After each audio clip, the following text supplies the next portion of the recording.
Bora ver se a gente consegue conexão agora, né, gente? Eu acho que agora vai. Eu acho que agora vai. Você não sabe o que é correr para descer 3 andares e subir 3 andares para reiniciar o roteador, viu? Sério que fez isso agora?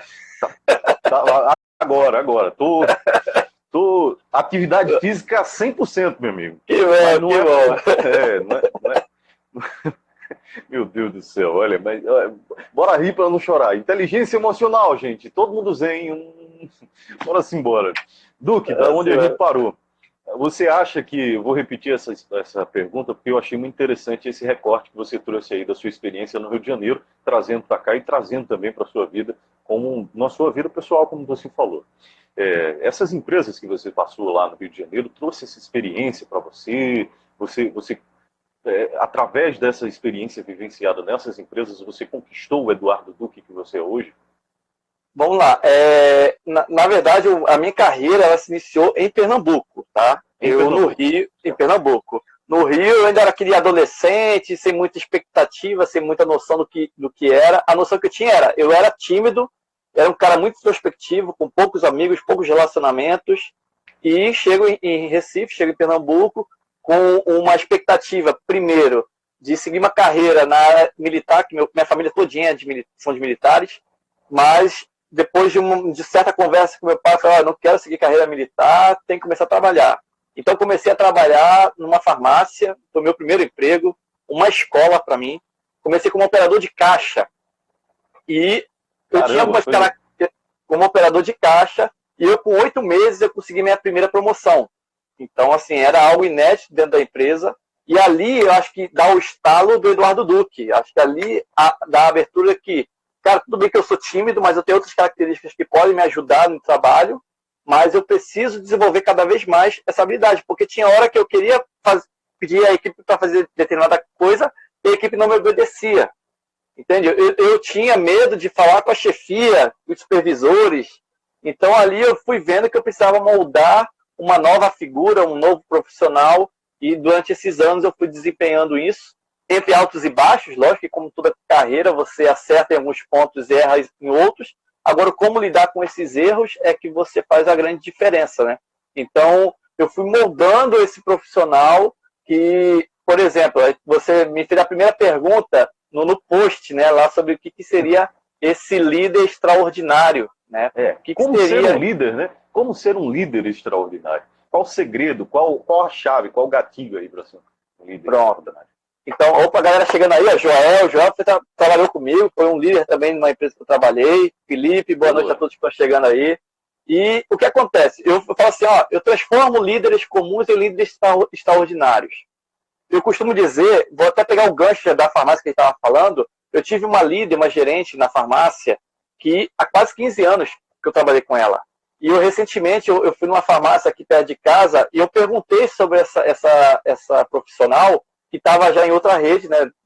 A rede que a gente trabalhou não existe mais, mas ela está em outra rede. E eu perguntei, ó, fulaninha, como é que ela está, não sei o quê. Ela, continua sendo a referência. Olha só, há 15 anos, essa mulher, ela era a referência onde eu trabalhei. 15 anos depois, ela continua sendo referência em uma outra rede. Esse é o líder extraordinário, é aquele líder que não se acomoda, é aquele líder que aceita o desafio quando ele vem. Ele sabe falar a linguagem do teu funcionário, sabe falar a linguagem do teu cliente, entende quais são as necessidades táticas lá da empresa, estratégica da empresa, e consegue fazer essa tradução para a galera que está no nível mais operacional. Então, o líder extraordinário é esse, é aquele cara que ele é inconformado por si só, mas ele não é inconsequente, ele não é aquele cara que desagrega, entende? Porque você falou um pouco antes, logo no início da live anterior, sobre isso. Estão vazando áudios aí, demitindo as pessoas sem saber se são pessoas e não são pessoas, é como se fosse um número qualquer, né? Não entende qual é o impacto negativo. Então, mesmo no momento de dificuldade, como esse que a gente está vivendo agora, esse líder extraordinário, esse líder inspirador, ele compreende, sabe quais são as atitudes a serem tomadas, mas eles fazem isso com menos impacto negativo possível, entende? Então, esse é o líder transformador, esse é o líder extraordinário, esse é o líder que inspira também. Pois é, essa semana eu falei com gente bacana, igual a você, falei com o professor Menegatti, ele falou desse sentido também, falou algo muito parecido em relação a isso, e até a preocupação de ter essa preocupação com pessoas, sabe? Uma empresa é feita de pessoas, o mercado é feito de pessoas, a economia é feita de pessoas, então não se pode pensar de outra forma que não pensar nas pessoas. Mas bora lá, Duque, obviamente que você não vai dar uma palestra aqui em relação a dar o seu conteúdo aqui em relação a ser um líder extraordinário. Mas você, na grande maioria das empresas que você desempenha esse papel, você percebe que as pessoas não estão muito afim desse assunto, ou que é algo que parece ser que não era a realidade deles, mas eles se torna atrativo esse tipo de assunto quando você chega lá? Cara, assim, alguns departamentos, o RH, alguns já percebem que precisa ser feito esse trabalho, tá? Mas em alguns momentos a gente percebe que a maioria dos líderes ainda não entenderam essa realidade. Eles só vão começar a entender quando sofrerem na pele, dentro daquela avaliação de resultado, entende? Então, o grande público ele não está preocupado em fazer esse desenvolvimento, essa caminhada, esse esforço de provocar uma mudança. Ele até já ouviu falar, Wanderson, ele já leu em algum local, mas ele não internaliza, ele não tem essa percepção de que é com ele, entende? É como se esse momento que a gente passa agora da pandemia... Não é para minha empresa isso. Isso, a gente vê a pandemia, mas está distante de mim, não está perto de mim, ainda não vai acontecer comigo, a gente sempre tem essa percepção. Então, quando ele sofrer na pele, ou se for imposto goela abaixo, né, pela empresa, como se fosse um treinamento obrigatório, aí ele vai. Mas muitas vezes ele vai na obrigação. Ele não vai de coração aberto para obter essa mudança, né? E assim, acontece, Wanderson, de duas formas. Existem aqueles líderes que são muito bons nos números, né, que são gestores, aqueles caras que analisam o número, são mais técnicos, e o relacionamento dele é péssimo. Então já aconteceu a situação das empresas me buscarem, ou o próprio profissional me buscar externamente, no sentido de, eu preciso desenvolver minha habilidade comunicativa, eu preciso melhorar meus comportamentos, algumas competências, porque está atrapalhando o meu resultado, segundo a empresa. Normalmente ele vem, mas vem com aquele, sem saber muito bem o como. E também já aconteceu... Sem querer admitir também, né? Você querer admitir também. Sem querer admitir. É um dos graves problemas isso, né? Exatamente. E o outro ponto acontece também, aquele cara que é muito paizão, muito amigão, todo mundo adora o cara, mas quando pergunta o resultado, o número da empresa, ele não sabe dizer.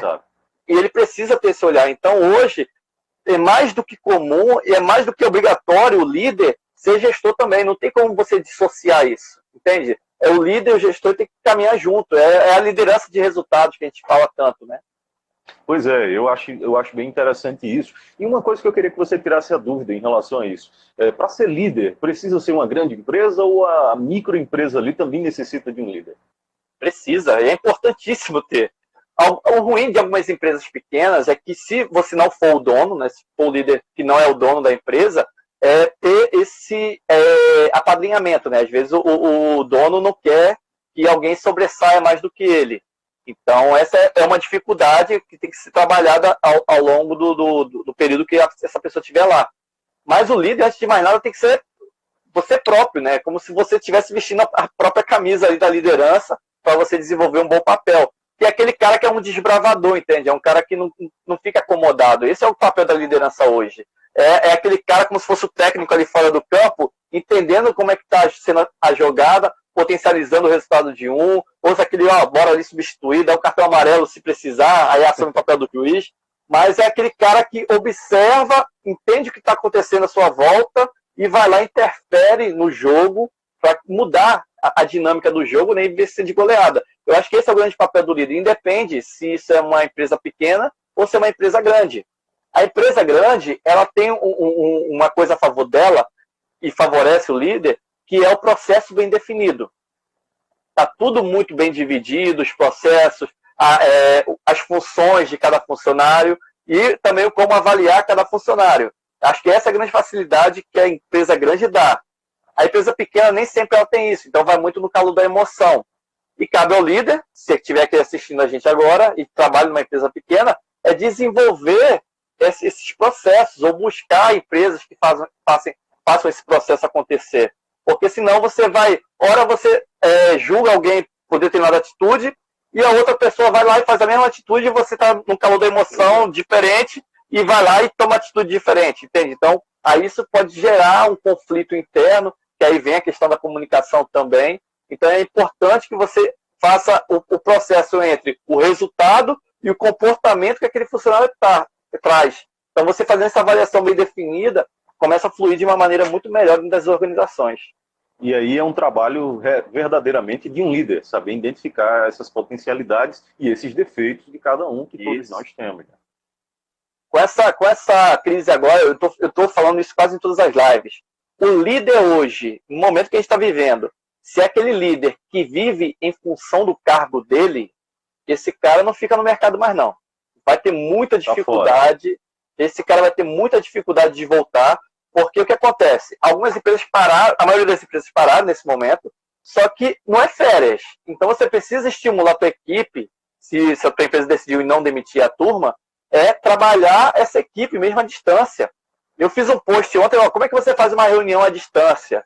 Não é que você vai ficar todos os dias com a tua equipe, de segunda a sexta-feira, manter 8 horas de atenção, porque a dinâmica de casa é diferente, entende? A interferência é muito grande. Não tem como você se confinar dentro de um quarto e fazer... 8 horas fazendo uma live trabalhando, não tem lógica. Não tem como. Então separa com a tua equipe 1, 2 dias, 1 hora por dia, 1 hora dentro desses 2 dias, e define o que você precisa trabalhar naquele ponto. Fulano de tal precisa desenvolver tal competência. Vai assistir um filme que fala sobre isso e me dá um retorno em 3 dias. Então é mudar um pouco a dinâmica de trabalho, mas que não tire o foco de quando você voltar muito mais forte. Porque não adianta, cara, a gente vai passar aí, sei lá, 15, 20, 30 dias, sei lá, nesse confinamento. A gente ainda nem sabe. Mais. Então, a gente vai voltar do mesmo jeito, Wanderson. Entende? Tu é um profissional também que já é bem conquistou teu nome, graças a muito trabalho, muito suor, a gente vê o teu trabalho, o teu esforço que você faz, fazendo comunicações estratégicas com pessoas importantes, entende? Esse é um esforço que você fez ao longo de toda a tua vida. E eu tenho a certeza que você está trabalhando talvez até mais do que antes, nesse momento. Pois é. Né? Bem mais, então, porque eu acabei sem querer atrapalhar a sua fala, mas você tocou num ponto importante aí. O que é que aconteceu com essa questão da quarentena? Por ficar ocioso, né, porque a gente não tem perfil de ficar ocioso em casa, mas por ficar em casa, acabou que sobrou um pouco mais de tempo. Por sobrar um pouco mais de tempo, o que é que a gente naturalmente faz? Começa a resgatar antigos projetos. Um desses foi esse hashtag Conversando, que era conversar com autoridades nas suas áreas e ter esse diálogo e criar essa ponte entre essas autoridades e levar o máximo de conteúdo para as pessoas. Então, essa era a ideia que já tinha passado pela minha mente, eu já tinha até iniciado algumas vezes, mas não toquei para frente. E agora eu já venho em 2 semanas já fazendo lives com gente de altíssimo nível, assim como você. Para você ter ideia, ontem eu estava com o Dr. Bactéria e foi uma das maiores lives que eu já fiz aqui no meu perfil. Teve um engajamento gigantesco aqui com o Dr. Bactéria, até porque o momento é muito propício a isso. Hoje eu estou com você, que é um assunto muito relevante, inclusive, eu quero dizer ao pessoal que está nos assistindo aqui, se você for empresário ou não, mande sua indagação, mande sua pergunta, tá bom? Que a gente vai responder aqui. Eu não sei, você tem outro compromisso? Não, até 9h30. 9h30 tem uma outra live, mas então, a gente tá aqui... Então a gente vai embora. Se você tiver qualquer dúvida aí, você manda aqui que o Eduardo Duque vai responder para você, tá bom? Mas bora lá. Duque, eu estava lendo bastante e escutando muito podcast e assim, como eu estou entrevistando gente assim de A a Z, assim, de assuntos totalmente diferentes, eu preciso encher minha mente para poder conversar e dialogar em relação a isso. Para você ter ideia, amanhã eu vou entrevistar a Sandra Janguier, a esposa do Janguier, da Unassal. E aí eu já estava estudando hoje em relação a essa questão da educação digital e tal, para a gente fazer a nossa live amanhã. Mas em relação ao nosso assunto, eu estava escutando o podcast do Rafael Lassance. E o Lassance estava falando do seguinte, você deve conhecer o Lassance, né? O cara que criou o método Growth Hack. Não conheço aí. Para melhorar empresas, melhorar a dinâmica e tal. Depois você dá uma seguida nele lá, que o cara é muito bom. Sim. E aí o Rafael Lassance falou o seguinte no podcast dele. Ele disse, gente, quando a gente passar dessa quarentena? Quando a gente voltar à normalidade, não vai existir normalidade. Não vai existir mais normalidade. Não vai ser mais normal. O normal que era antes da quarentena não existe mais. A gente vai ter uma nova normalidade. Imagina só eu quero que você pontue isso aí, porque eu achei muito interessante. Imagina só uma empresa que tinha um custo operacional gigantesco, gigantesco custo operacional. E hoje se viu basicamente obrigada a trabalhar em home office, em colocar os seus profissionais e seus trabalhadores em home office. E aí esse empresário, no primeiro momento, sentiu impacto, porque saiu da normalidade dele, mas depois dos primeiros 15 dias, ele começou a perceber uma coisa. Ele disse, espera aí, meus profissionais estão trabalhando, meus profissionais estão rendendo, e meu custo operacional minimizou. Como é que você vê isso e como é que você enxerga e como é que você acha que isso vai caber dentro das empresas a partir dessa nova normalidade após a quarentena? A gente sempre vinha ouvindo, era comum se escutar, tanto nesses podcasts como algumas reportagens em jornais, sobre essa questão do home office, a questão de operacionalizar, reduzir os custos dentro das empresas, porque um funcionário lá você vai gastar o quê? Papel higiênico, limpeza, água, café, uma série de outros fatores, iluminação, energia, tudo. Então, aí, isso era uma coisa que a gente ouvia, como a gente estava falando agora há pouco, distante. Vai ser daqui a 10, daqui a 20 anos, 30 anos. Assim como a gente ouvia falar sobre a questão do e-commerce, da venda digital, algumas empresas relutando. Eu passei por um processo desse quando eu trabalhei na última empresa que eu trabalhei formalmente. Eu via discussões como essa da diretoria querer uma coisa e o cara da TI travar, falar, não vai porque precisa desses recursos, assim, assado. Aí vinha o cara do marketing, mas a gente vai ficar para trás. E aquela discussão que durava um ano e quando tu via ali não fazia nada. Perdi o time. Aí ontem eu vi um meme sobre isso, né? Falando assim, quem foi que quem foi que estimulou a mudança do marketing digital dentro da tua empresa? O CEO da empresa, o diretor de TI, o diretor de marketing ou o coronavírus? Coronavírus. Entendeu? Então, realmente não vai haver mais a questão confortável que era antes. Muita coisa vai mudar, muita coisa vai trabalhar cada vez mais a questão do marketing digital. Isso é uma coisa sem volta, não tem como. Inclusive nós que trabalhamos muitas coisas, eventos físicos, muita coisa vai vir para cá agora, porque eu tenho visto alguns profissionais já fechando vendas nesse sentido digital, palestras online, por exemplo, para empresas, mentorias online, isso é um caminho sem volta. Então, o profissional hoje que acha que precisa estar numa mesa sentadinho no escritório, onde que é mantida pela empresa, tu é um cara, Wanderson, que também é voltado na área política. Eu já vi algumas movimentações suas referente à questão política. Eu já tenho 8 campanhas como locutor de campanha.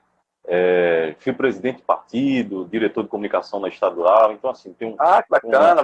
Uma larga experiência em relação a isso. Comecei nessa questão política em 2006. A gente começou com um movimento jovem lá na nossa cidade e eu entendi o seguinte, ao contrário das pessoas, eu não queria nem entrar nesse mérito político, mas só para pontuar, ao contrário do que as pessoas acham, eu sou municipalista.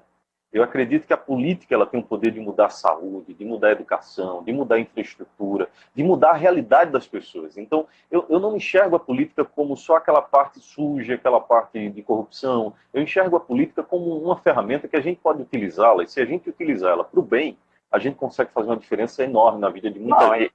E essa tua fala é a fala correta, né? É essa fala aí que é a política, na verdade, né? Infelizmente, tem algumas pessoas lá que desvirtuam isso, né? Mas, como já até complementando o que tu estava falando, eu sou aqui de Jaboatão, né? Então, eu tenho assessorado, comecei assessorando uma vereadora, agora estou assessorando um outro político. E o que acontece? Em um dos partidos que eu tive o prazer de entrar e ver a movimentação já dessa pré-campanha, estava em Recife. E existia uma briga para achar um local em Jaboatão para fazer uma reunião sem sentido. Como é que eu vou ter um gasto a mais? Entende? Porque não é o tempo todo que você fica com pessoas ali para despachar alguma coisa. Então, se precisar de alguma coisa, vem aqui para Recife e senta e faz ali. Então, é isso que eu estou falando assim, às vezes a gente é muito preso à questão da propriedade, do físico, do tá ali junto, entende? Mas se a gente for olhar pela perspectiva empresarial, nós temos que olhar o lucro, o resultado, entende? Como você vai chegar a ele é o que a gente está questionando aqui agora. Mudou o jogo, não vai ser mais como era antigamente. Entendeu? Vai mudar a perspectiva. Duque, para você ter ideia, hoje, eu presto consultoria política no Rio de Janeiro, para candidatos no Rio de Janeiro. Então, assim, acabou essa questão física. Essa questão física é uma mera situação que nós estamos. Por exemplo, onde é que você está hoje? Essa semana eu ainda fico aqui em Olinda, mas possivelmente próxima semana eu volto para casa em João Pessoa. Mas não importa se eu estou em João Pessoa, se eu estou em Olinda. Eu consigo fazer... Eu acho que a gente já vinha se preparando para esse home office já há algum tempo. Mas na sua visão, como é que você enxerga o profissional? E assim, na pauta que eu coloquei aqui, eu coloquei uma pergunta interessante. Como usar esse momento para a gente criar uma comunicação estratégica, na sua opinião? Pronto. Dois pontos muito, muito interessantes aí. A comunicação estratégica, ela primeiro tem que partir de você. Eu gosto de trabalhar a comunicação estratégica como uma ferramenta que a gente até utiliza no coaching, que é a ferramenta SMART, que é você transformar uma meta tua de forma inteligente, onde ela seja específica, mensurável, alcançável, realista e tem um tempo específico. Não adianta eu dizer que eu tenho uma comunicação estratégica e eu não saber para onde é que eu estou indo. E é bom definir o tempo, porque o cérebro não entende o que é amanhã. O cérebro entende dia, hora e local. Isso. Quanto mais você puder especificar isso, melhor a questão do tempo. Então, onde é que eu quero chegar com essa minha comunicação? Eu preciso falar com o meu chefe porque eu quero ter um aumento salarial e blá, blá, blá. Você vai traçar essa tua meta de forma específica. Então, mas eu preciso falar com o meu chefe. Mas, o meu chefe, ele fala muito rápido, eu falo muito devagar. Pronto, é um ponto a ser trabalhado. Você acelerar um pouco mais a tua fala para entrar no ritmo que o teu chefe fala. Então, isso faz parte dessa comunicação estratégica. Você adequar o teu discurso ao discurso de como é que o outro, que é o teu objetivo final, faz também.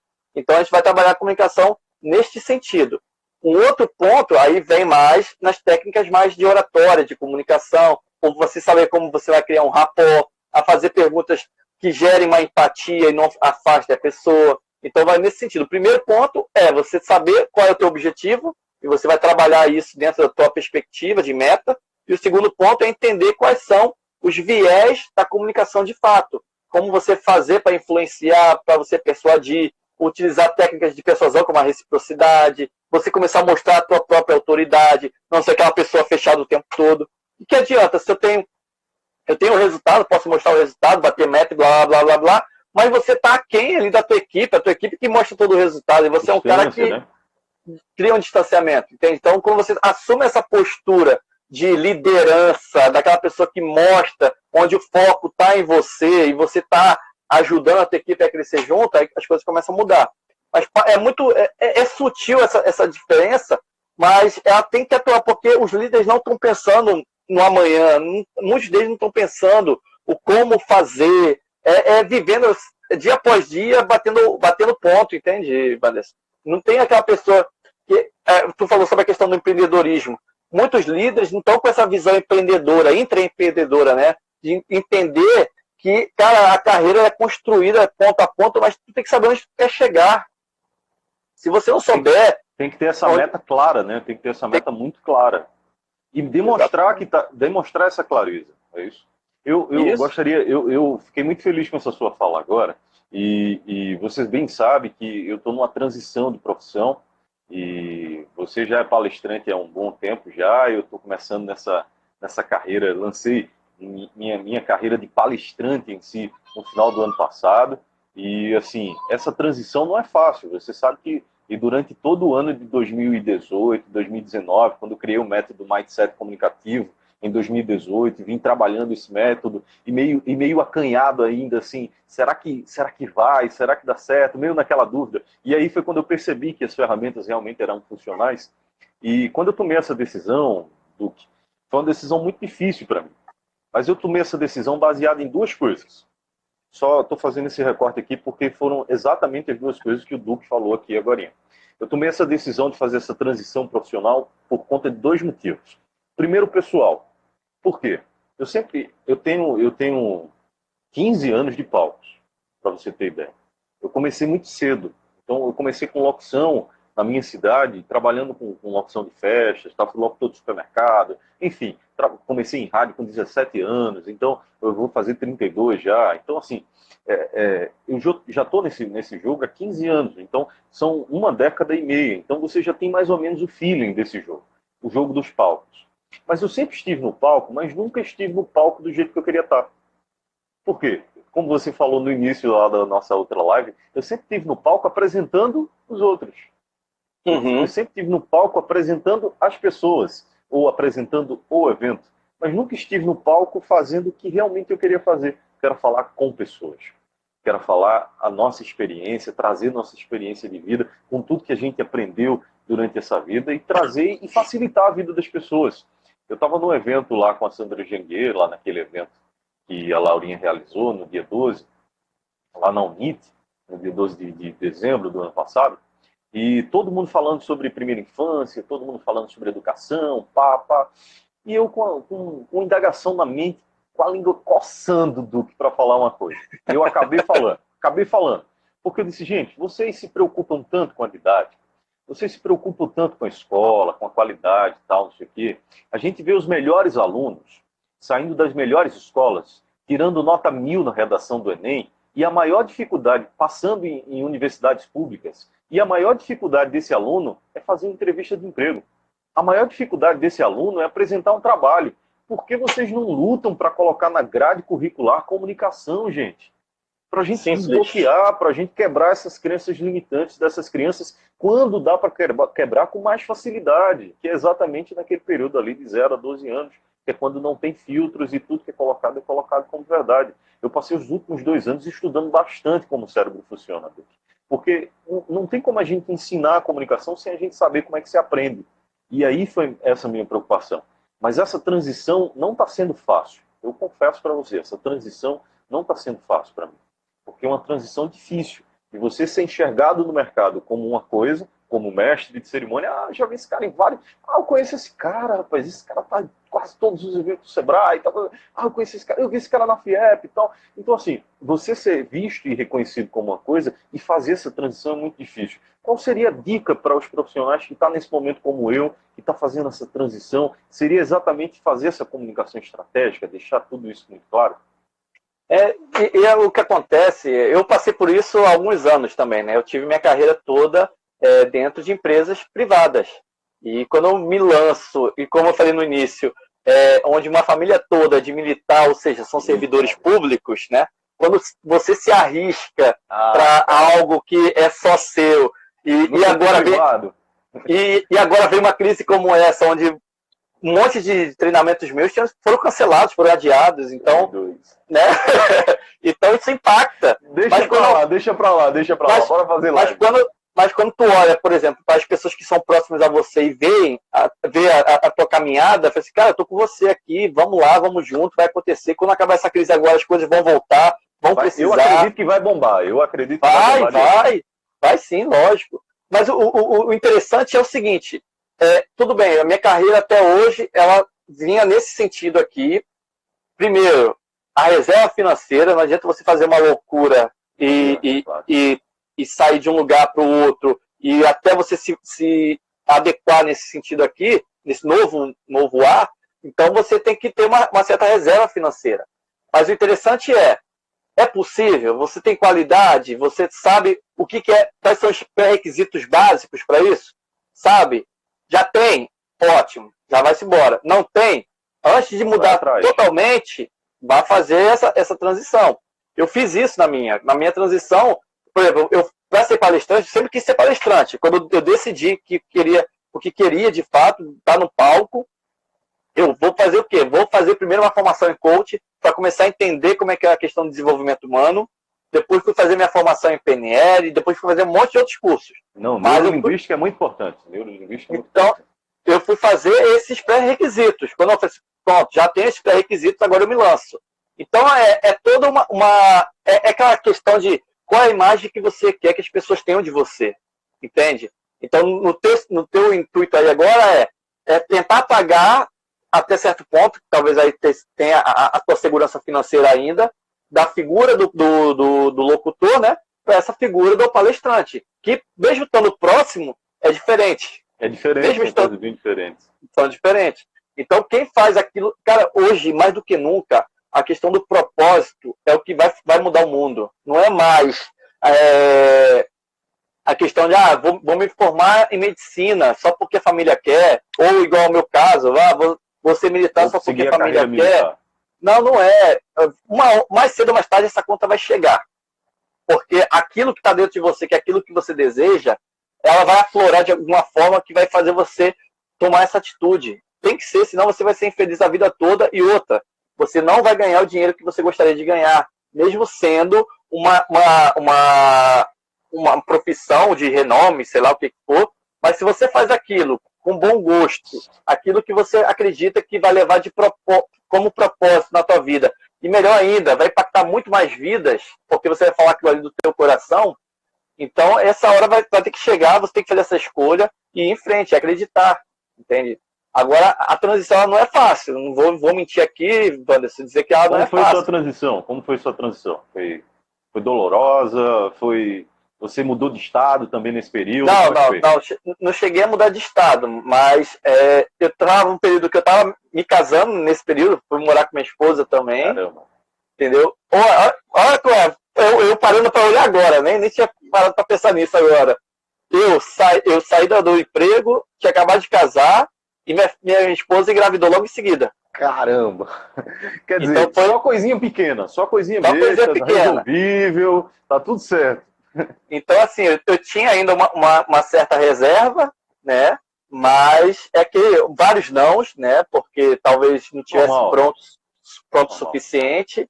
Aí vai buscar mentores, eu busquei mentores para me auxiliar nessa transição, porque é como se fosse uma barreira, cara, assim, para tu ultrapassar, né? Para esse obstáculo aqui.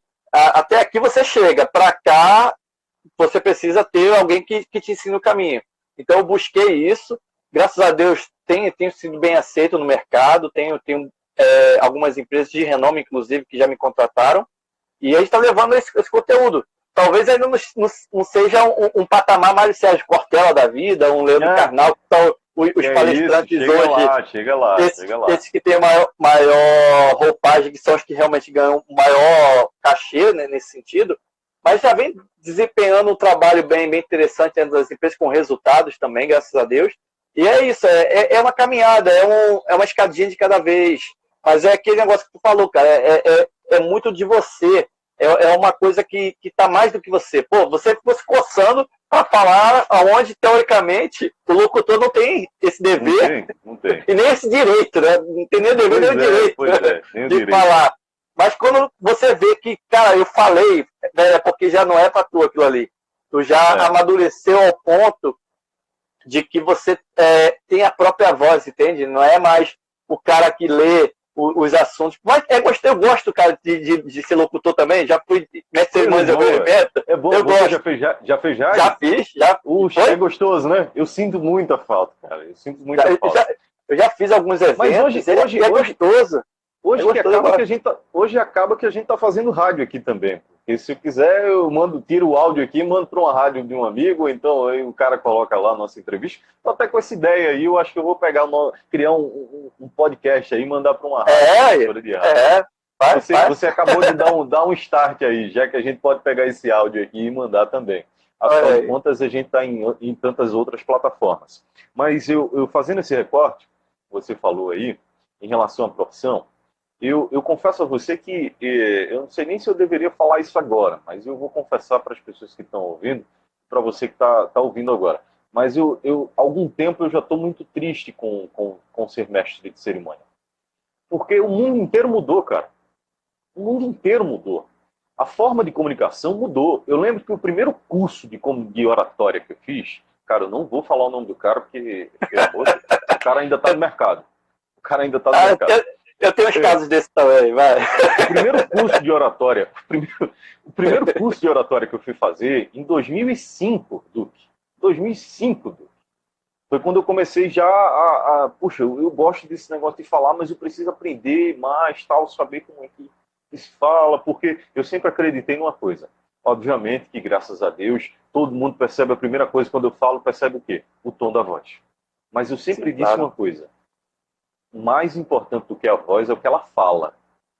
Então, às vezes, você tem uma pessoa que tem uma voz bonita, tem uma dicção boa, mas só fala asneira.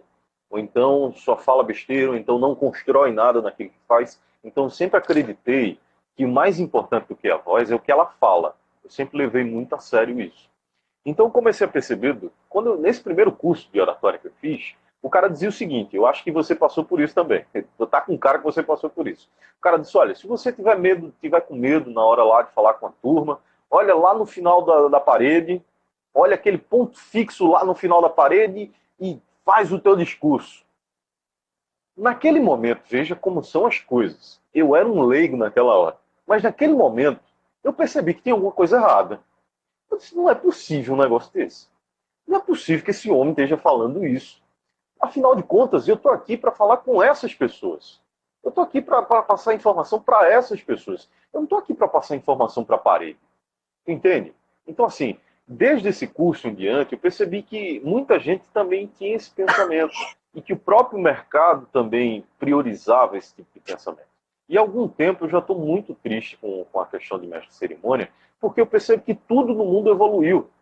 E eu garanto a você, se os mestres de cerimônias continuarem a fazer o serviço do jeito que fazem hoje, do jeito que as pessoas querem, porque quem quiser me contratar já sabe que eu faço diferente, viu, Duque? É, Eu não consigo eu já, fazer, eu já obviamente que percebi, eu já percebi. eu tento seguir as normas, eu tento seguir as regras, mas eu tento esquecer um pouquinho o script aqui e tento focar no que realmente está acontecendo no evento. E vou dizer uma coisa a você, já salvei muitos eventos. Vou fazer um recorte aqui sem missa de corpo presente. Mas já salvei muitos eventos por não seguir o script. Para você Perfeito. ter ideia, estava lá no script o nome de uma autoridade errada. E na hora que eu fiz a leitura lá, o que aconteceu? Eu levantei a cabeça e olhei para a pessoa. A pessoa, na hora, me olhou com aquela cara assim: oxi, esse não é meu nome, não. Na hora eu quebrei o protocolo e disse: gente, quebrando o protocolo, acabei de mudar o nome aqui na certidão de nascimento. Por gentileza, vem a pessoa, todo mundo riu, todo mundo esqueceu e passou. Passou, meu amigo, passou despercebido, passou, ninguém percebeu. Mas se eu fosse continuar ali insistindo naquele erro, porque o cerimonial, não sei o que, o cerimonial, meu irmão, isso não existe mais. A gente está falando com pessoas. A gente precisa entender que ninguém é besta. As pessoas viram que eu errei o nome dele. Eu não posso dizer: gente, nós pedimos desculpas porque aqui. Não, eu errei o nome do cara. E eu tenho que assumir o erro de. Então, a minha forma de lidar com isso é o que faz a diferença no Sem cerimonial. Toda dúvida. vez que eu faço um cerimonial, eu tento conduzir da melhor maneira possível. Mas, obviamente, que isso desagrada muita gente. Infelizmente, ainda desagrada muita gente que tem um pensamento arcaico, que tem um pensamento retrógrado, que tem um pensamento que não enxerga o que está vendo para o futuro. Eu costumo brincar do seguinte, viu, Duque? Eu digo: olha, se os mestres de cerimônias continuarem lendo apenas o script, o Google nos próximos 5 anos vai lançar um holograma e vai fazer mestre de cerimônia. Porque se for só para Perfeito. ler o texto, o Google daqui a 5 anos faz um holograma bem bonitinho, de um cara bem bonito, de um cara muito mais alto que eu, de um cara muito mais bonito que eu, e vai tomar meu lugar, cara. Então, assim, quando eu comecei a perceber isso, que o mercado em si, ele não estava mudando, ele não está propício a mudar, porque quem faz esse mercado ainda, quem contrata. Olha, foi engraçado. Eu recebi uma ligação de uma pessoa. Aí disse assim: eu vou fazer um evento dia.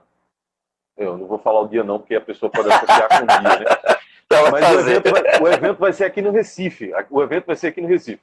Vou fazer um evento de educação no dia tal, tal e tal. Eu recebi ótimas referências suas. Tem como você me mandar um vídeo seu mostrando o seu trabalho? Aí eu disse: tem sim, tem sim. Aí eu peguei um vídeo, o evento é de educação. Então eu peguei o vídeo da quinta jornada, da primeira jornada Educação 5.0, que foi realizado pelo Sebrae aqui em Recife. Peguei esse vídeo e mandei para a pessoa. A pessoa já tinha confirmado valor, já tinha batido martelo, já tinha feito tudo comigo. Quando eu mandei esse vídeo, a pessoa ligou para mim de volta e disse: olha, a gente passou aqui para o pessoal do cerimonial e o cerimonial disse que você é muito comercial, não dá para fazer o nosso evento.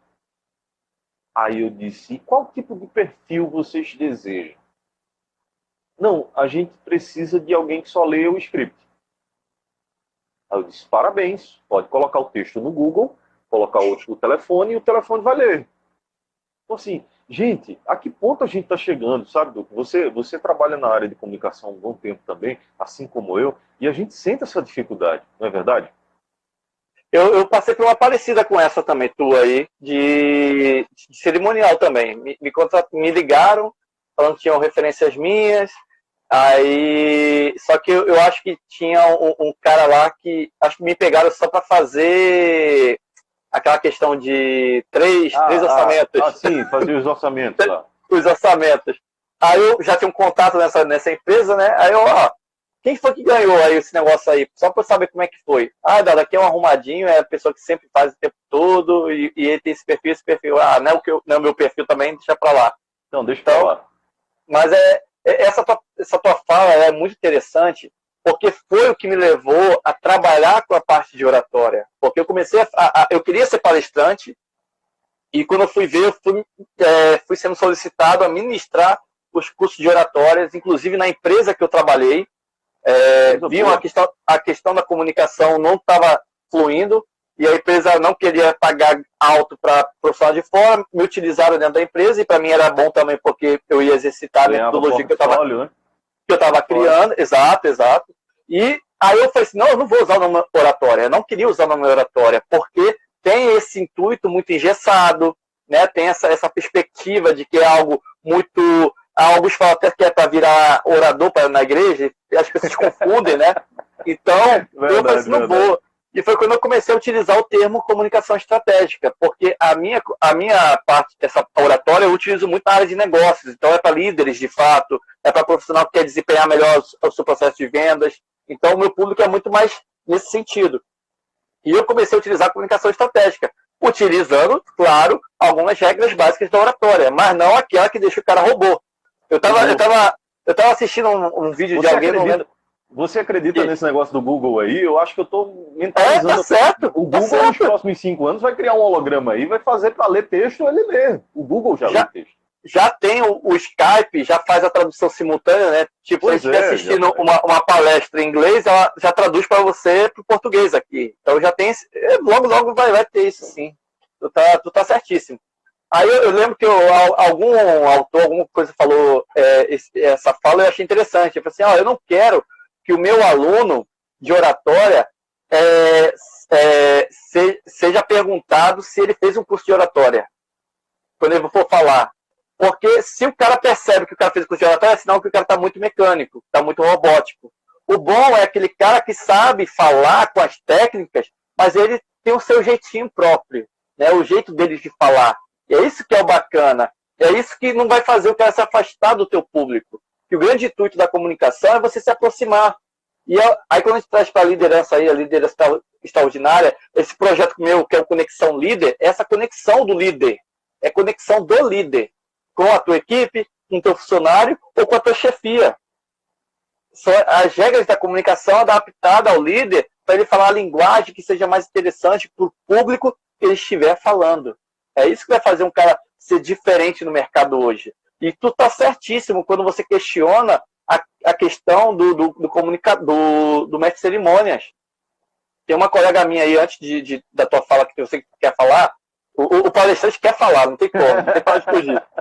É porque como a gente trabalha em áreas muito parecidas, acaba que a gente fica querendo, né, completar aquela coisa. Mas essa ansiedade é normal.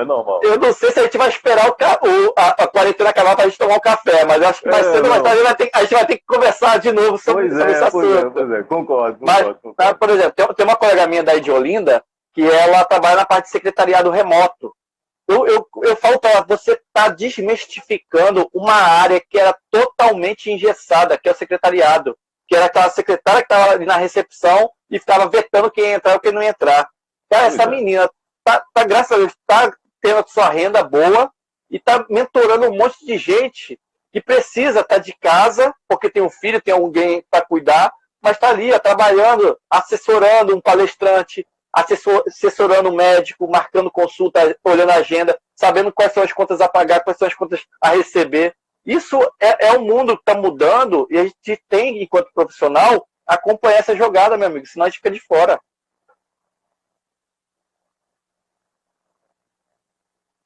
Ouviu?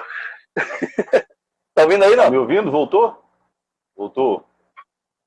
Voltou aí, boa. Voltou. Pois é, eu tô com a mentalidade. Quando eu criei o método, só para a gente recortar aqui também essa questão, eu achei incrível quando você falou aí sobre essa questão de oratória e tal, e da comunicação estratégica, que eu acho incrível esse seu método também. Quando eu criei o método Mindset Comunicativo, o que é que me veio, qual foi o insight que veio na minha mente? Eu já tinha começado o Poder da Oratória, o curso Poder da Oratória, que a gente chegou a formar umas 300, 400 pessoas, eu acho.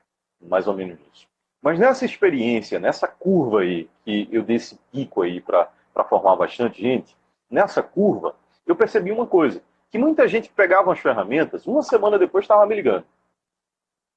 15 dias depois estava me ligando. Ou então, quando precisava apresentar algo muito importante, me ligava antes e dizia, olha, cara, eu estou preocupado. Aí eu comecei a me indagar. Eu digo, poxa, será que eu estou fazendo o correto? Será que meu material é bom? Será que eu estou colocando em prática? E aí foi quando eu fui, não, peraí. Pode ser que o erro seja muito antes do que as ferramentas. Então foi quando, em 2018, eu resolvi me aprofundar nessa questão e entender como é que o cérebro funciona para aprender. Entender todas as funções, todos os mecanismos. E aí fui estudar, botei a cabeça nos livros, lendo autores, lendo livro em inglês, assistindo videoaula, assistindo um monte de coisa para entender como é que o cérebro funciona. Foi aí que eu percebi que antes da gente entregar as ferramentas às pessoas, a gente precisa quebrar a mentalidade. Isso. Na grande maioria das vezes, 90% dos casos, não digo nem 99%, mas em 90% dos casos, as pessoas têm problema de crenças limitantes. Ela não tem problema nenhum de se comunicar, porque se você pegar essa pessoa conversando com uma amiga, ela telelei, e se comunica, e gesticula, e usa a expressão corporal, e usa a linguagem corporal, a linguagem verbal, a não verbal, usa tudo que for possível, talvez descoordenado ali, não tão coordenado, mas usa tudo. Quando vai para um palco, quando vai para frente de um público, trava. Por quê? Porque a mentalidade, a crença limitante dela não permite que ela ultrapasse aquele ponto.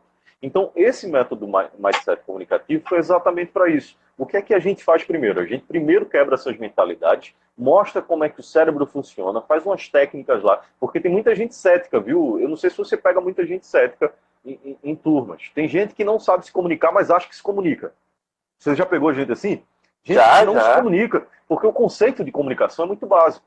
O conceito de comunicação está lá no dicionário, procura lá no Palho do Burro. É quando você envia uma mensagem e recebe outra como resposta. A comunicação só acontece quando você recebe essa resposta. Sem a resposta não existe comunicação. Eu fui dar uma aula uma vez para tapar o buraco de um professor. Aí, tapar o buraco. O professor ia viajar, chegou um compromisso, ele falou, tem como tu... Aí eu falei, qual é a cadeira? Não, é comunicação também. Professor Menegatti acabou de entrar aqui. Obrigado, viu, professor Menegatti? Obrigado, aí, boa noite. E obrigado, aí, como estava muito em cima, Wanderson, ele foi e me mandou os slides dele, né? Aí, o primeiro slide falando de comunicação era comunicação, mensagem, ruído, receptor e tal, não sei o que. Aquela imagenzinha, né? Eu, meu Deus do céu, eu não acredito que estão falando sobre isso ainda, né? Então, é esse exemplo que tu acabou de falar agora. É muita teoria e pouca prática, pouca praticidade, entende? Não é você entender como é que o processo comunicativo ocorre, é como você vai transferir ali. Como é que você vai colocar na sua vida, né? Isso. E cada um é de um jeito, né, Wanderson? Assim, você falou sobre essas crenças. É muito pessoal, muito pessoal. Eu estava agora, eu terminei um pouco antes da gente entrar aqui na live, uma sessão com uma cliente minha que mora aqui em Recife, mas está no Rio. E a gente estava falando sobre isso. E ela é da área de engenharia e é muito engessada, muito cartesiana e tal, tudo. E a minha fala com ela não era uma fala como eu falo às vezes com um aluno de ensino médio. É diferente, eu tenho que trazer a minha linguagem para uma linguagem cartesiana e depois trazer ela para uma coisa mais eloquente, mais enfeitada, que também é necessário dentro de uma comunicação. Então, quando eu conversando com ela de um jeito, chegou no final, eu falei assim, olha, eu falei contigo dessa forma, dessa forma, dessa forma. Você entendeu? Aí ela. Falei, pronto, eu tive que adaptar minha linguagem ao teu contexto. Exato. Entende? E eu falei falar dessa forma, com a médica eu vou falar de outra, com um advogado eu tenho que falar de outro jeito, com um vendedor é outro. Então eu tenho a minha mensagem porque a minha mensagem ela é mais importante do que eu enquanto orador. Claro. Entende? Não é porque eu sei a parte de liderança ou sei a parte de comunicação que eu vou me vangloriar na frente de um cara que é advogado, de um cara... Não, eu só tenho um conhecimento diferente dele. Entendeu? Agora, se ele quer aperfeiçoar aquela técnica, eu tenho que adaptar essa minha técnica que eu conheço, e se eu conheço, eu tenho o dever e a obrigação de mostrar ele da melhor forma que ele possa compreender. E possa aplicar, né? E possa aplicar na área dele. Na área dele. Então, é interessante a comunicação nessa perspectiva por causa disso. E, voltando para o líder, é a mesma coisa. O líder ele só está ali naquele cargo porque ele talvez saiba 1% a mais daquele cara liderado dele ali, daquele colaborador dele. Ele sabe um pouquinho a mais, só alguma coisa. Mas ele não sabe de tudo. E isso não dá o direito dele sair humilhando a pessoa, não dá o direito dele de falar o que vem na cabeça dele, ou tomar atitudes inconsequentes, como a gente tem visto agora no mercado. Entende? Então a gente tem que, o líder tem que ter essa noção de que falar uma linguagem para extrair o máximo de potencial daqueles colaboradores, que eles só são limitados porque eles só tiveram acesso até aquele ponto. Mas com certeza vai ter alguém ali que vai se sobressair. E você tem esse dever de puxar essa pessoa para cima. É isso que faz o líder ser diferente hoje. Pois é, você estava falando dessa questão de liderança aqui, eu estava tentando pesquisar aqui uns dados, porque eu não consigo, eu não vou perder tempo aqui não. Eu estava tentando pesquisar, mas a internet não está tão boa, não vou perder tempo não. Eu fiz uma palestra, eu apresentei, fui mestre de cerimônia numa palestra que falava exatamente sobre empresas. Eu acho que foi no FIEP, isso já deve ter uns 4, 5 anos, mais ou menos. Eles trouxeram os dados falando que no Brasil ainda tem um número gigantesco de empresas familiares. Então, na grande maioria das vezes, o líder dessa empresa é exatamente o filho do dono. Então, ele herdou a liderança, ele não tem a liderança muitas vezes. Isso é um problema dentro das empresas, principalmente num país tão ainda feudal, porque infelizmente a gente ainda é feudal, a gente ainda tem essa questão das pessoas, porque a gente vê países de primeiro mundo, por exemplo, Dinamarca, Holanda, a gente vê que as pessoas têm uma qualidade de vida praticamente igual. Você pega uma pessoa do alto escalão do governo, ela mora no mesmo apartamento ou no mesmo condomínio que o cara que trabalha na concessionária ali, vendendo carro, que é um vendedor. Então, assim, o padrão de vida é muito igual. No Brasil ainda existe essa questão do feudalismo, essa questão de, eu sou o dono da fazenda, sou eu que faço a festa, sou eu que tenho a lancha, né, sou eu que faço a farra, essa questão da ostentação. Então, você acha que isso prejudica ainda nas empresas? Muito. Essa herança de liderança, sem ter a liderança, né? Existem casos e casos, né? Tem realmente algumas pessoas que assumem essa empresa e se tornam boçais porque foram criados dessa forma. E existem aqueles outros, que eu já tive contato com alguns, que assumem e percebem a necessidade de dar uma chacoalhada dentro da empresa porque o pai ficou ultrapassado. Casos e casos devem ser analisados. Mas hoje existe um número bem interessante que diz que 67% dos líderes acreditam que lideram bem. E existe um outro dado que diz que 32% dos liderados acreditam nisso. Então são líderes que acham que... O ego está falando mais alto. Aí. E quando você percebe aí, há uma falha de comunicação. Há uma falha. Um acha que está bem e o outro acha que está ruim demais. Então tem que haver uma interação, olhar para esse mesmo problema e vamos lá, vamos nivelar aqui para que seja tudo feito. Existe também outro dado que diz que 50% dos colaboradores fogem das empresas porque não tem um bom chefe.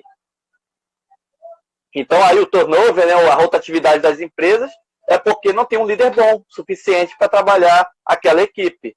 Então são dados que estão aí, você pode pesquisar na internet, estão por aí, e que faz de à tona essa necessidade do líder extrair o máximo de potencial que ele tem, porque se está naquele cargo é porque ele tem um potencial para tal, mas ele precisa desenvolver novas habilidades, porque o mundo mudou, as características, as gerações mudaram e a gente precisa se adaptar a essa nova realidade, né? Pois é, eu fico olhando minha filha está com 2 anos. Você tem filho também, né? Vai fazer 2 anos também, daqui a 10 dias. Pronto, a minha fez 2 anos em janeiro. E você sabe que a gente vai educar essa galerinha, os milênios, para profissões que ainda nem existem. Então, é um desafio tremendo para a nossa geração Sem guiar, dúvida. guiar esses profissionais, guiar essas crianças para profissões que ainda nem existem. A minha concepção é que o quanto mais humano eu transformar a minha filha, eu acho que melhor vai ser para ela, porque a máquina, as inteligências artificiais, a tendência é aumentar cada vez mais. Então, tudo que é mecanizado, tudo que é repetitivo, a gente vai ter isso na palma da mão, porque as máquinas e as inteligências artificiais vão fazer. A única coisa que vai diferenciar a gente das máquinas é exatamente esse nosso lado humano. Então, eu acredito nisso. Não sei se você acredita também. Concordo, concordo. Essa é a temática, né? E entender que também as nossas filhas, essa geração que está chegando, elas também vão ser aguçadas por essa questão do propósito. Por mais que eles estejam conectados ali na tecnologia, mas aí tem que começar a mostrar essa questão do humano, né, do ser humano, e aquilo que é ligado a ela. Eu estava fazendo uma live esses dias com o poeta Aparecido Silva, não sei se você conhece, é um cara que está chegando... Silva. Eu sou da terra dos poetas, eu sou de Palmares, Pernambuco, terra dos poetas, de Ascenso Ferreira, de Hermilo Barba Filho, sou da terra dos poetas. Ele é de Águas Belas, ele é de Águas Belas. E é um poeta, um cara fenomenal, um cara do interior do mato, que veio para a cidade com 17, também 18 anos, viveu aqui um bom tempo, hoje é policial militar, e hoje está com um projeto bem bacana lá no interior, voltou para aquela região, desenvolvendo a poesia, o forró. E ele tem um filho que mora aqui na capital, né? E ele estava falando isso com o filho, ele estava trazendo esse exemplo. Eu assim, pô, filho, você parece que esses meninos de prédio, que não sei o quê, porque ele valoriza o mato, né? O Aparecido criado do mato, adora o mato e tal. Eu sou menino de interior, eu não tenho esse negócio. Hoje tu mora em João Pessoa, né? Hoje eu moro em João Pessoa, mas eu nasci em Palmares, fui criado em Palmares. Mas quando faz essa analogia, porque menino de interior, bora lá, brincadeira que a gente tinha. A gente pegava bigu no trem. Homem, tu tem noção? Um cara com 6, 7, 8 anos de idade pegando bigu no trem. Então, assim, coisas que gente da capital não vai saber nunca o que é. Entendeu? Então, mas sabe qual foi a resposta do menino pro pai? Pro poeta? Falei assim, pai, mas eu sou menino de prédio. Ele é criado no prédio. Aí, nessa hora... Canto, né? Nessa hora o pai fala assim, meu Deus do céu, eu tô desrespeitando a origem do meu filho. Pois é. Eu valorizo porque eu fui criado nesse local. E meu filho vai valorizar onde ele é criado hoje. Onde ele é criado.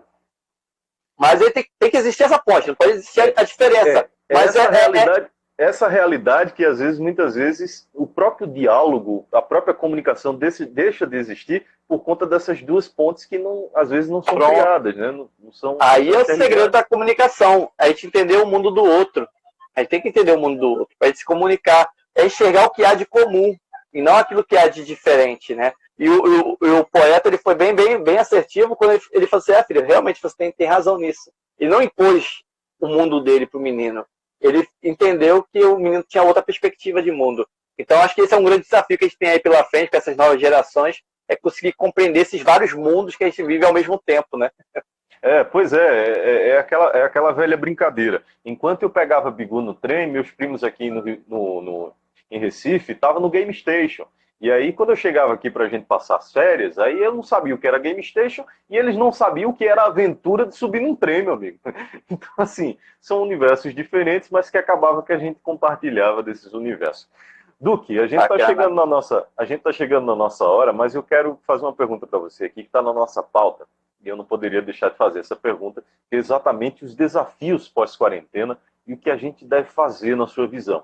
O que é que você enxerga, o que é que você acha que a gente deve fazer após essa quarentena, que eu acho que a gente já está chegando no final, faltam 24 segundos, bora lá. Eita, galera, estuda agora, enxergue que há possibilidade, que as coisas vão mudar, mas se você estiver aberto a esse processo de mudança, você vai sair na frente. Então acho que esse é o grande desafio e é o que tem por vir. Vai passar e você tem que estar pronto para esse processo de mudança. Valeu! Meu amigo, a gente conversou com